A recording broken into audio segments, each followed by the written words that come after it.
It's Core Stats, powered by the Mayo Media Net, here on YouTube, and presented by Jock MKT, the app where we actually make money just about every single day. We were up to our regular antics again, throwing our weight around the jock market and paid in the shade, baby. Download the app for free. Use the code MMN, Mayo Media Net. They're going to match the first $100 for free, and if it's free, it's for me. We have been laying out the names and the prices, telling you even when to avoid players, man. It has been just awesome this season, and it really shouldn't be that much of a surprise. We are bringing all the smoke here at Mayo Media Net with your host, the big dude, Big Johnny Stud, coming to you worldwide from Brooklyn, New York, as always, coming out that chair as always, up before the crack of dawn as always, man. I really feel like my Twitter timeline should be a resume in itself, man. You find somebody like us, man, me, you, the Core Stats crew, bringing the heat, bringing the smoke, 115 EV off the crack of the bat every single day, man. And you can't tell if we're winning or losing. And I really think that is the true sign of a disciplined handicapper. Yes, lately we have been doing excellent, but it doesn't make up for the downslide and a lot of red ink that we've had this past year, although I believe we're really finding the groove as we shifted into the total base props, which brings us to this, the fastest show in MLB anywhere, and the 3 pillars of profit. We're covering it all here at Mayo Media Net, laying the bricks here on the show Monday through Friday during the week. Then you follow me up on Twitter at MLB Moving AVG on the Bird app, yo. We are doing it all. Implied team totals, starting pitcher ranks. I run the algo. I grade the games. I score the games. We lay some bets. We got parlays, total base props, DFS rankings, and star ratings, plus pricing for Jock MKT. I mean, there really isn't anything else like it. Modeling full games. We're modeling F5 games, every single game by DFS and Jock MKT, and that's the first pillar of profit here, where we break out the electron microscope. Let's get into some individual analysis here with the stack attacker here on July 12th. Let's head it over to LA. Well, actually, they're not in LA, but those trolley Dodgers from Hollywood, always up to no good, going up against Matty Freedom Libertor for the Cardinals. 25 innings on the year. It's been a rough go. 4.74 ERA, a 1.74 whip, 880 OPS. All those attack metrics pretty firmly in place, but it gets even worse. FIP, XFIP, Sierra, and deserved ERA all north of 5, where we want to go get them. 19% K below 20, where we want to get after, paired with a 12% walk rate, 7% K minus walk, really below the viability level in the big leagues. He falls behind too many hitters. His first strike rate below 50, major red flag, and he does not induce chases. That number at 28%. You figure the average is like 32, so 4 out of 82, 1/8. He's 15% roughly below average. All those combined, it's trouble town. And when he gets in the zone, 46 fly ball, 53 hard hit, 10 barrel equals what? Well, so far it's only been 1.5 home runs per 9, but I ain't buying that. You could probably expect that number to head north. He's had trouble with righties, 589 slug, 968 OPS, and all 4 home runs on the year against righties. It's the fastball is the culprit. 33% use, 755 X slug on the way out. So we want to be looking at my boy Mookie Betts, going back to May 1st, last 68 plate appearances against lefties, 52% hard hit rate, 11 barrel, and 6 blast. That's a 344 batting average, 311 ISO, better than 1,000 OPS, and 5 of those are shamalama ding dongs. Remember, we always want to be focusing on all of these stats. I don't just throw them at you because they sound cool. We need to know how to apply them as well. Bats, and anyone really, is a good example. So the high BA plays in all formats. The high ISO is really the most important thing when it comes to total base props, right? ISO is a measure of extra base hits. Generally, you want to be over 25%, 250, looking for 4 at-bats. And if we get a plus money play, and to extend a bit more for total base play, the Dodgers on the road. We want to be on the road as a favorite, expecting runs, guaranteed the 9th frame. So give me bets in the total base prop will cover other players where the ISO may be a bit lower. Looking at Robbie Grossman, we'll get to that in a second. But those kind of players, right? Everybody here works for DFS. These are all run through a pretty stringent hitter model, cross matrixing and all that stuff, man. All the things that I do thousands of hours in the algorithm. No one wants to hear about the self-praise. It's kind of stupid and boring after all, right? But what does matter is how we use these things, knowing when we have the high ISO and the formula to go for total base props, all these players for DFS, and Jock Market number one is the price. I can't, and that's why Jock Market is such a great game. Anybody could fill out their DFS thing right now and then just double check the lineups. Jock Market, not the case.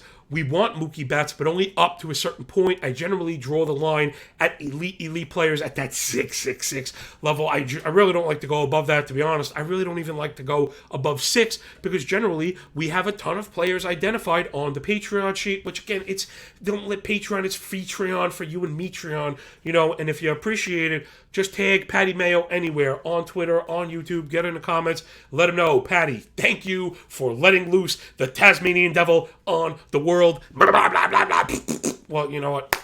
Really, he and I, maybe not too dissimilar. Tag Patty Mayo, let him know what you think. All right, enough of that. Mookie Betts doing his thing, but again, it really does matter, right? Because you could have the right player, but play them in the incorrect format and not profit. Some of the sharpest people I have working, you know, off my sheet are not even following me, which is what I like the most. All right, then we're looking at Will Smith, going back to that same time frame. May 1st, when we had the turnaround in offense, 61 plate appearances against lefties, 314 BA, 216 ISO, 956 OPS, hard hit rate above 55, 13 barrel, 9 blast, and 3 home runs. Again, remember, Will Smith probably batting 4th. That is a bit of a turner for total base props. I really am doing everything, you know, because they all feel like they're going to hit. So you really want to be stringent. You really want to be strict. Keep those parameters in place. All right, next up, let's get with those Tigres from Detroit Rock City, 8 Mile, wrong side of the tracks, going up against Bubich and the Royals with cheese.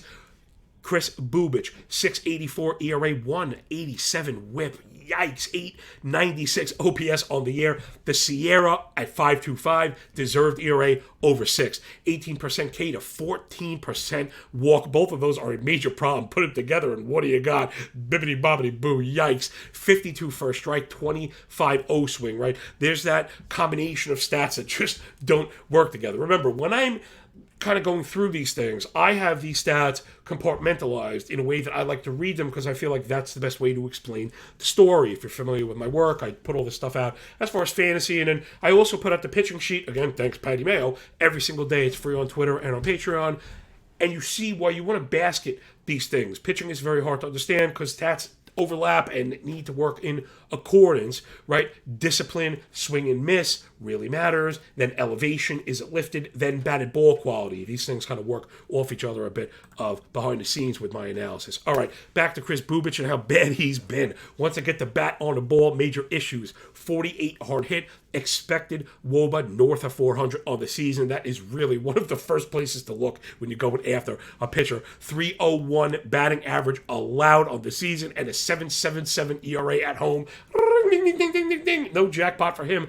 We're looking at the arsenal here. It's pretty much 2 pitches, 52% use on the fastball, 31% use on the changeup, right? That's a vast majority of the arsenal. Each of those has a minimum 550 X-Lug combined, responsible for 9 home runs, and for some reason the reverse split is bad here. He has a plus 1,400 OPS to lefties year to date. It's 4 home runs, not nothing. You know, he's missing bad to lefties. So remember, they don't always want to avoid lefty-lefty. If they're going to miss middle, there are fastball hitters. Let's get up into the cross here. We're looking at my boy Javi Baez. We know he stunk to start. When he gets going, he is hot to death. We had him on the sheet as a question mark because I was off of the price. I know a bunch of people smashed it. He had a leadoff double. Get with Baez. Last 70 plate appearances against lefties. 338 BA, 250 ISO, 931 OPS, and 11 extra base hits. Yikes. In the last 60 days, destroying those left-handed fastballs and changeups, right? So again, we're really trying to get granular. We know Bubich is using those. We can focus on that the hard hit rate near 50, 17 barrel, 9 blast. And then to Robbie Grossman, who's been very good against lefties year to date, 80 plate appearances, 380 batting average, 138 ISO, 976 OPS, right? So there's that low ISO, which could hurt you. Remember, OPS counts walk rate. Walks do not count towards total base prop. So walks, OPS work in DFS. They work in Jock Market, but they don't really work for total base props. They're, in fact, the most frustrating outcome you could get. Then to that same time frame in back to May, against those fastballs from lefties and changeups from lefties, 43 hard hit, 14 barrel. So he is making solid contact. Give me Baez and Grossman for the Tigres. Last one up. I feel like such a fraud, but it was just, we'll get to the other end of that. This is called, it's a tease in the business. The other end of my bubble one, I'm a bit late today because I just was juggling so much stuff. I've been fighting these graphics, trying to get them Photoshopped because now I don't want the background. Well, again, I always try to improve. It's very important to me that this show is thought of in that way, right? That I don't set a template and go through the motions and just blub, blub, blub, blub, blub, blub, blub. Every day I think about how can it be better? How can we be sharper? What am I doing wrong? I know I'm doing a ton of stuff wrong for all the damn work I do. It can't all be right. You know what I'm saying? So nothing wrong with that. Got down to it. I really try to fade cores if I can. It just feels so fraudulent. And their books are punishing you with total base props. But in Jock Market, right? Players slip through the cracks. You gotta keep an eye on course players and their prices in Jock Market when we identify a stack like right-handed Padres. Something in DFS, a lot of times they're priced up, but remember the price is stagnant, so they're viable. Total base props, they're going to punish you with the juice, which I don't get down with. But Jock Market, the price doesn't always move proportionally with our expectations for cores. Let's dive into the matchup here. It's against Gomber, 6.46 ERA, 1.45 whip, 870 OPS, the 10% K minus walk, 23 CSW, one of the lowest CSWs I know seeing. I look at all these stats every single day. Another stat I've been looking at and trying to focus on with teams whose bullpens I worry about especially is foul ball rate. We saw it yesterday with Trevor Rogers a bit. Vogelbach, he's kind of known for that, but you see how foul balls really affect the entire game. Remember, if a pitcher's workload is 100 pitches, every foul ball is 1%. So you get up there and foul 5 pitches. That is one of the most undersung skills in the major leagues today, and of course, we're on the tip of the spear. But when your pitcher's foul ball rate is at that very poor 20% rate, that is a killer for efficiency, especially with contact teams like the Padres. So keep an eye on that. Gomber inefficient. We're probably getting to the bullpen early. He has a +6 ERA at home. Big shock there. Righties have taken him to task year to date. 320 batting average, 940 OPS. They've hit 13 of 14 home runs. I dove into the arsenal. Sometimes it's not just the fastball. Every single pitch in the arsenal from Gomber, he's allowed 2 home runs on to righties, so just go for the left-handed hitters. But the fastball at the 4 here, 46% use, 700 X-Slug, 5 home runs year to date. So let's get into some of those juicy offensive stats. The Macho Man. Oh, yeah, the Macho Man. Year to date against lefties, Manny Machado, 92 plate appearances, 54 hard hit, 15 barrel, 11 blast. Oh my goodness. Double-digit blast rate is just intense. Remember, if you're new to the show, welcome aboard. Feel free to rate, review, and subscribe to the audio pod. Hop over to YouTube and press the cartoon thumb, because for some reason it matters a lot. Blast, again, are the ideal subset of barrels. We've seen a degradation of production from barrels, so I've been liking to look at blast as well. People ask me, what's better, left or right? The answer is always best, right? Which Twix is best? Just give me both. I'll figure it out. Manny Machado, 280 BA, 342 ISO, 34% ISO. We get 3 at-bats against Gomber. We should smash this one, right? That's simple mathematics, even for a yo-yo like myself. 467 expected WOBA for Macho Man against lefties and 8 home runs. And then Alfaro, he's hit pretty well against lefties as well. 277 BA, 870 OPS, 390 expected WOBA, 50% hard hit rate, 31 barrel, 15 blast. Alfaro should be batting in the top 3 or 4. I wouldn't smash the brace prop. It's not on the list yet until we see the lineup come out, but he's totally viable. So he's batting 7th. I don't think I would take a total base prop. But if he's like batting 4th, depending, we never know what's going to be going on. I think Hassan Kim, who I like against lefties generally, is hurt. So if Alfaro slides slides into that number 3 hole and he's got like a plus 140. We're just knocking these down like crazy, right? Can you believe this? You see those odds yesterday? Ramon Laureano plus 140, batting second, ding, ding, ding. And who else? Garrett Cooper batting second, plus 140, ding, ding, ding. I mean, we are knocking down major underdog bets here. It's almost like forget the money lines because the whole public's on these. We've got the edge, I believe, with this sort of analysis. All right, so of course, I talked too much and I ran on too long, but hopefully it is worth it. All right, let's turn the corner and get into the fantasy end. Alrighty, dighty-do. If you're unfamiliar, we're just going to blow through this, and then, you can go and grab the image. I'll walk you through it for the audio-only listeners. Thanks again for sticking around with the 3 Pillars of Profit. This is numero dos. The fantasy end here. On Tuesday, we mine the advanced statistical leaderboard on the hitter side. On Wednesday, we do it for pitchers. Thursday, we put it together, give you a waiver ad for every position in every format. And then, Friday we'll do some news and notes. Looking forward for the weekend. And then Sunday I'll actually circle back on Twitter and fill in the gaps between Thursday and Sunday for those waiver ads for the next week. All right, right now we're diving into blast rate, right? Again, and a stat not everyone has access to, and then I can time sort it. A lot of times that's a good spot to find, maybe undersung hitters or hitters that are maybe on the come up, right? So just walk you through it. Diego Castillo for the Pirates, double-digit blast rate. Wow, I mean, he earned some run, then he got sat. I believe he's had some injuries. I think they sent Marcano down. Keep an eye on Castillo. If you need middle infield help, could be a good player. Oh, look, there's Jorge Alfaro, 11% blast rate. Adam Duvall, he's starting to get it going, right? He was discarded. He's the kind of guy we know. We talk about sine waves. He has a very steep sine wave, right? So once it gets going, get on it because the ride is not going to last very long. You don't want to grab Duvall after he's been producing for 4 or 5 weeks. You want to get in the front of that because once it goes to hell, it goes really bad. Then Matt Vierling, I think he's playing in Bryce Harper's stead in Philly. Keep an eye on him. Jack Sawinski, who's kind of hung around on these leaderboards all year long. He's been decent, not as good as that top spike, but again, you do what you got to do. He's playing and hitting the ball well. To Daniel Vogelbach, who's really been the guy I'd be adding because he's always in the top third. Lots of contact, lots of hard contact. Vogelbach's actually improving as a hitter. I know people think you need a neck to be a pro, but you don't, and he's proof. Carlos Santana, looking really good since move. Brian De La Cruz, if you need help in the outfield for Miami, is playing. Seth Brown and Spencer Torkelson. I know it's been really ugly for Torkelson on the surface, but 5% blast is not terrible. It's something. Maybe this was just not the year. He sounds like a player will be all over next year looking for the bounce after people have thrown it away. All right, next up, you'll see this one I kind of have to walk it through a bit even more. And again, always trying to push it.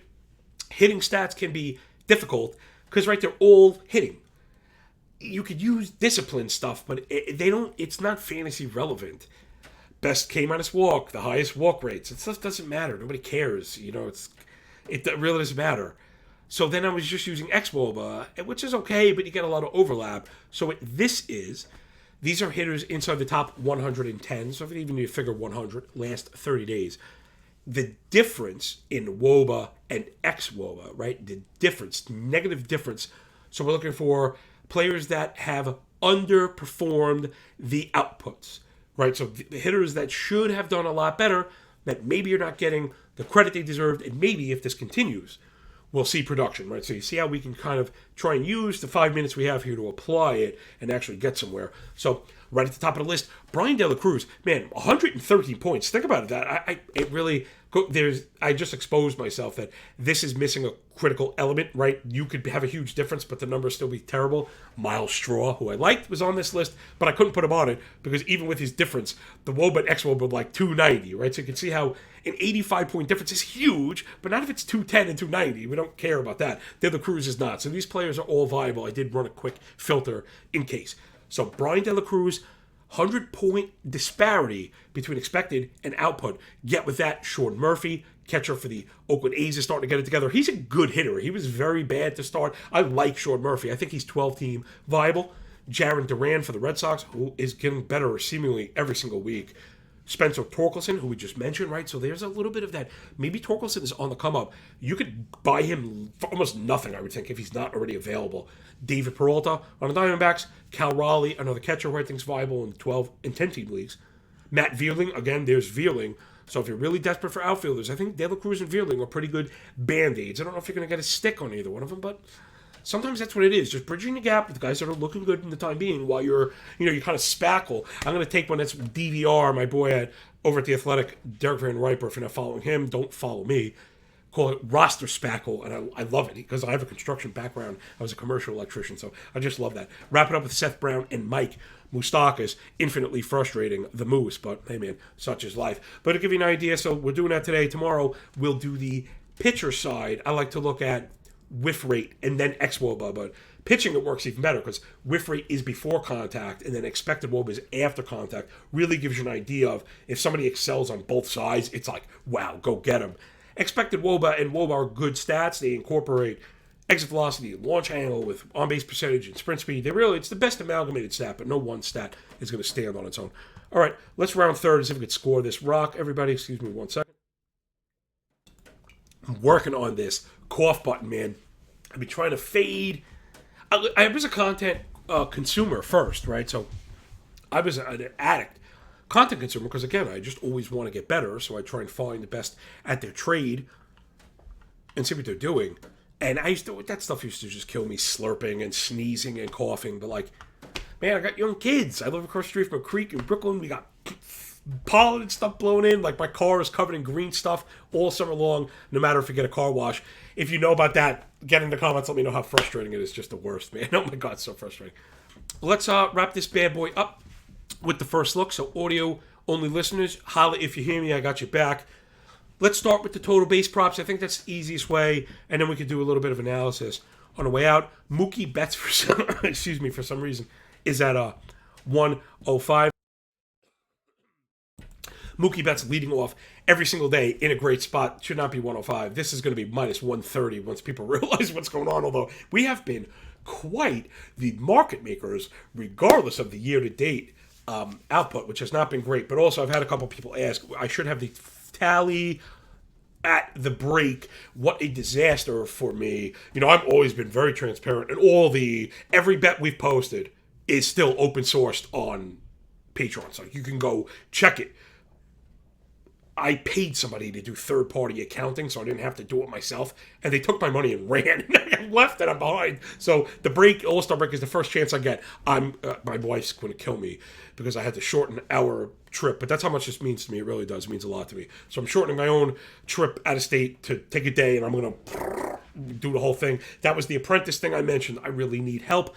But a lot of people have asked me, or I don't know, either looking for glory or not understanding how kind of crappy this is, organized. All right, let's make some money betting. So it's Mookie Betts. This one's a slam dunk. If you want the analysis, I'll walk you through the entire granular analysis early on. Over to Javi Baez, same thing. Smash spot, front of the lineup, great hitter in a great spot, who's also in high sine wave. That also, again, most importantly, perhaps, they're both on the road.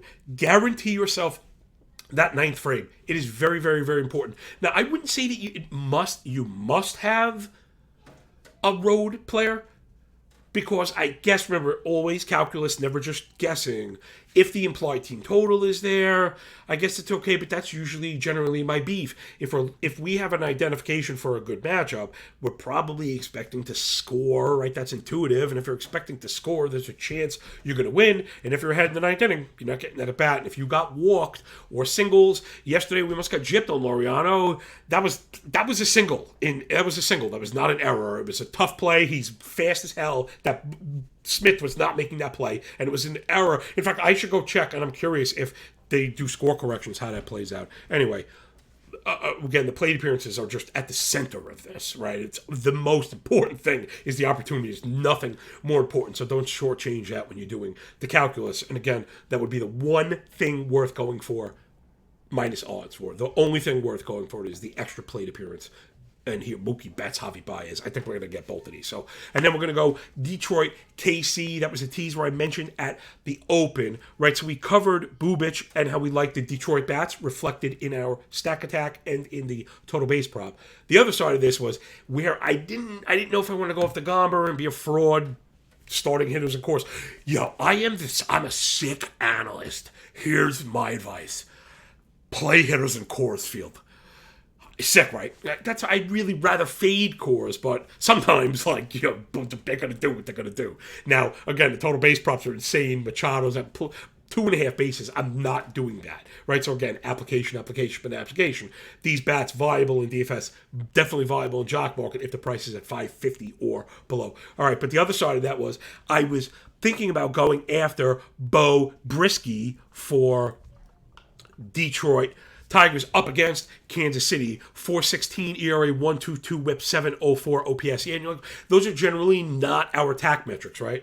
But, big shaking but, the FIP over 5, Sierra 4.9, PCRA is almost 6.